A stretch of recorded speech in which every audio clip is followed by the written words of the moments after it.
एक समय की बात है, एक छोटे से गांव के किनारे एक हरी भरी घाटी थी। वहां एक बकरी रहती थी जिसका नाम चंपा था। चंपा बहुत ही बुद्धिमान और चतुर बकरी थी। वह अपनी सजगता और होशियारी के कारण पूरे गांव में मशहूर थी। चंपा को पास के जंगल में घास चरने जाना बहुत पसंद था, लेकिन वह हमेशा सतर्क रहती थी क्योंकि उस जंगल में एक चालाक भेड़िया भी रहता था जो हमेशा बकरियों को अपना शिकार बनाने की फिराक में रहता था। एक दिन चंपा जब हरी घास चरने के लिए जंगल में गई तो उसने देखा कि चारों ओर सन्नाटा है। उसे कुछ अजीब लगा, लेकिन वह ध्यान से चारों ओर देखती रही। तभी अचानक सामने झाड़ियों के पीछे से भेड़िया निकला और बोला, ओ चंपा, आज तो तुम्हें मैं अपना भोजन बना ही लूंगा। कई दिनों से भूखा हूं। चंपा डर गई, लेकिन उसने तुरंत अपने डर को काबू में किया और एक योजना बनाई। उसने भेड़िया से कहा, भेड़िया भाई, अगर तुम मुझे खाना ही चाहते हो तो कम से कम मुझे अपनी आखिरी इच्छा तो पूरी करने दो। भेड़िया ने चौंककर पूछा, आखिरी इच्छा? बताओ, क्या है तुम्हारी आखिरी इच्छा? चंपा ने मुस्कुराते हुए कहा, मुझे बहुत अच्छा लगता है जब कोई मेरे बारे में गीत गाता है। क्या तुम मेरे लिए एक सुंदर गीत गा सकते हो?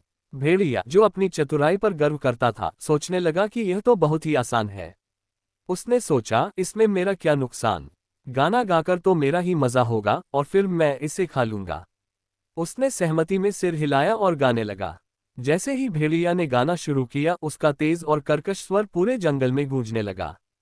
चंपा ने मौका देखा और चुपके से पहाड़ी की ओर भागने लगी। भेड़िया गाने में इतना मग्न था कि उसने चंपा को भागते हुए नहीं देखा। लेकिन कुछ देर बाद जब उसने गीत पूरा किया और देखा कि चंपा गायब है, तो वह गुस्से में दहाड़ा और चारों ओर देखने लगा। चंपा पहले ही एक ऊंची चट्टान पर पहुंच चुकी थी, जहां से भेड़िया उसे पकड़ नहीं सकता था। चंपा ने ऊपर से भेड़िया को चिढ़ाते हुए कहा, भेड़िया भाई, तुम्हारी आवाज तो बहुत ही भद्दी है। तुम्हें गाने के बजाय मुझे पकड़ने की कोशिश करनी चाहिए थी। अब मैं तुम्हारी पहुंच से बाहर हूं। भेड़िया चिढ़कर नीचे कूदने की कोशिश करने लगा, लेकिन चट्टान बहुत ऊंची थी। अंत में वह हार मानकर वापस चला गया। चंपा ने राहत की सांस ली और खुद की बुद्धिमानी पर मुस्कुराई। उस दिन के बाद से चंपा और भी सतर्क हो गई। उसने गांव की अन्य बकरियों को भी अपनी इस कहानी के बारे में बताया ताकि वे भी अपनी बुद्धि से संकट की घड़ी में सही निर्णय ले सकें। गांव के सभी जानवर चंपा की चतुराई और हिम्मत की तारीफ करते नहीं थकते थे। इस प्रकार चंपा ने अपनी समझदारी से न केवल खुद को बचाया बल्कि पूरे गांव को ये सिखा दिया कि मुश्किल वक्त में धैर्य और चतुराई से ही विजय प्राप्त की जा सकती है। सीख। इस कहानी से हमें ये सीख मिलती है कि विपत्ति के समय बुद्धि का प्रयोग कर संकट से बाहर निकला जा सकता है।